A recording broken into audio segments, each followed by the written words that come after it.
Salut! Tu t'es fait choper en faisant de l'évasion fiscale et t'as besoin de revendre toutes tes affaires? Cette vidéo est pour toi. Aujourd'hui, je vais vous parler de comment on va faire pour se débarrasser de toutes nos affaires qu'on a à la maison avant de partir au Japon. Premièrement, il faut être organisé, c'est-à-dire, c'est un mot que j'utilise pas assez souvent, trop peu peut-être, mais faire des listes, gérer les objets, par ordre de priorité de vente.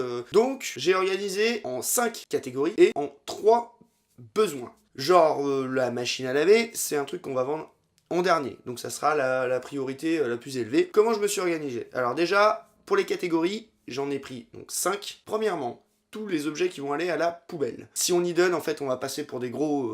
Deuxièmement, les objets qu'on va donner, parce que effectivement, on ne pourra pas tout vendre, donc on aura beaucoup de choses qui auront de la valeur sentimentale ou des choses comme ça qu'on ne pourra pas revendre assez facilement, on les donnera. Les grosses ventes. Alors les grosses ventes, c'est tout ce qui va dépasser les 2 €, parce que je trouve ça absolument énorme. Ça va être les objets qui vont être les plus importants à vendre, qui nous rapporteront peut-être le plus d'argent. Quatrièmement, il y a les petites ventes. Donc les petites ventes, c'est tout ce qui ne rentre pas dans la catégorie grosse vente. Bravo!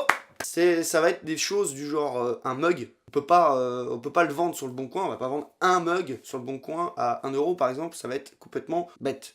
Voilà, donc ça va être des choses, généralement les petites ventes qui vont être organisées en lots, qui pourront être vendues soit en vide-grenier, soit en trocante, ou je ne sais pas, enfin on trouvera une solution pour ça, on fera des lots. Et dernièrement, donc, ça sera toutes les choses qu'on compte garder, donc tout ce qui va être souvenir, j'espère que ça va être des petits objets, parce que je ne veux pas encombrer les gens le moins possible, qu'on aura nulle part où stocker, à part chez des amis, ou des parents proches, ou des choses comme ça.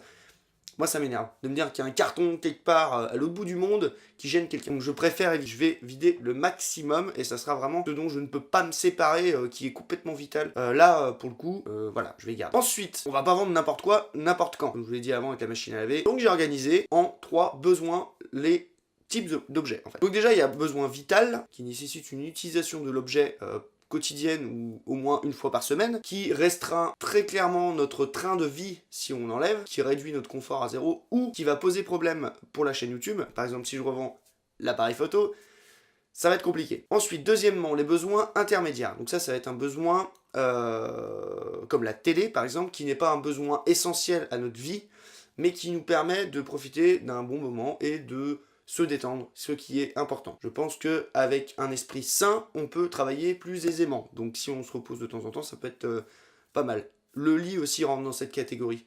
Parce que dormir par terre, c'est pas agréable. J'ai essayé une fois, 2 fois en fait. Et j'ai pas réessayé depuis parce que c'est super. C'est pas agréable. Les besoins inutiles. Donc ça va être tous les objets qui sont pas utilisés depuis 6 mois au moins. Du genre, mon snowboard, ça fait 2 ans et demi que j'ai un snowboard, je m'en suis jamais servi une fois, peut-être, et je me suis dit tout le temps, oh là là, on va faire du snowboard cet hiver, ça va être trop bien, là. Et en fait, bah, on n'y est jamais allé. C'est un truc qui prend de la place dans mon garage pour rien. Bien évidemment, ça sera tous les objets avec un besoin inutile qui seront vendus en premier. Ça coule de source, les choses qui peuvent être bien évidemment remplacées par une location ou un prêt. Comme une tente par exemple, bah, si on a besoin d'aller faire du camping, on va demander une tente. On connaît des gens qui ont des tentes, et des oncles aussi. Cette blague était super nulle, alors oubliez-la immédiatement. Merci. À chaque fois que je dis à quelqu'un que je compte partir à l'étranger et vendre toutes les affaires que j'ai à ma disposition, on me dit « Waouh, mais c'est incroyable !» Tu auras peut-être quelque chose qui va m'intéresser. Oui, c'est possible. J'ai peut-être quelque chose qui va t'intéresser. Malheureusement, je ne sais pas combien je vais y vendre encore. Il faut que je fasse le tri dans mes affaires parce que, comme dit précédemment, j'essaie d'organiser ça en catégories. Donc, premièrement, il faut que je fasse le tour de toute la maison, ce qui n'est pas évident, parce que, en comptant bien, il doit y avoir au moins 50 mètres, ça fatigue vite, et je suis pas sportif comme garçon. Et dernièrement, la partie la plus importante de cette vidéo, qui est bien évidemment à la fin, parce que personne ne commence la vidéo par la fin, parce que c'est totalement impossible de faire ça. J'ai essayé de regarder des vidéos à l'envers sur YouTube, ce n'est pas possible. J'ai décidé de faire une partie boutique sur le site internet. Donc, c'est-à-dire que je me suis dit, voilà, on a des amis, peut-être, enfin du moins moi je le crois, après je sais pas si eux le croient, on a des amis, des connaissances, et vous qui suivez cette vidéo, qui est peut-être soit un ami, soit une connaissance, soit une personne totalement inconnue qu'on ne connaît pas au bataillon, mais c'est pas grave, tu regardes cette vidéo, ça me fait plaisir. On a tout à revendre, et c'est peut-être les premiers intéressés, ça va être nos amis, forcément. Je me suis dit, bon, si je commence à faire des millions et des millions d'annonces sur Le Bon Coin ou Facebook ou n'importe quoi, bah déjà ça va être relou, parce que niveau gestion c'est zéro, c'est compliqué. Et le mieux, c'est quand même de partager avec les gens qu'on connaît. Parce que si je me retrouve à vendre des trucs sur le bon coin, bon, ça partira certainement. J'ai une très grosse probabilité de me faire arnaquer, déjà. Parce que vous, dans un cercle restreint, on a moins de chance. C'est les amis, et voilà. Toutes les personnes qui sont susceptibles d'aimer Flame Sunukaki et qui veulent acheter quelque chose, ils participent au projet. On peut pas appeler ça un crowdfunding, hein, parce qu'on se débarrasse de toutes nos affaires, mais on peut dire que c'est une aide. Voilà. Donc si quelqu'un a besoin, pas d'une machine à laver, pas tout de suite s'il vous plaît, non mais par exemple d'une paire de baskets toutes neuves, j'ai ça sous la main.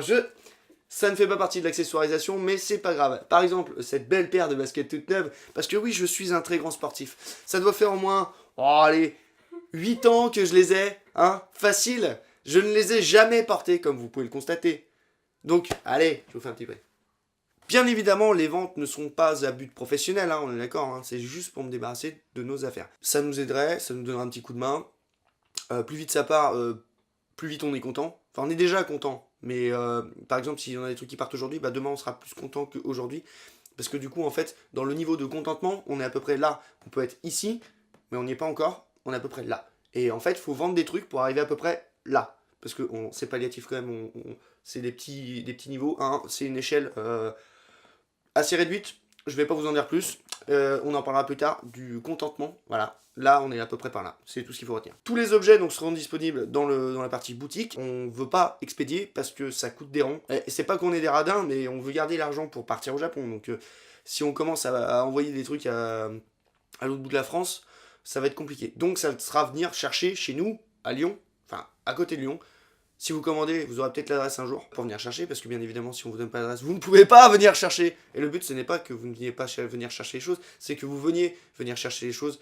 Et je vais arrêter de me répéter, parce que c'est incroyable comme je suis ennuyeux à mourir. Et je lance le site internet aujourd'hui. Il y a au moins, oula, 4 ou 5 trucs à vendre. Hein, Sophie? On va rien dire, parce que du coup, elle n'a pas l'option vocale. Voilà, c'est tout. Merci, bisous!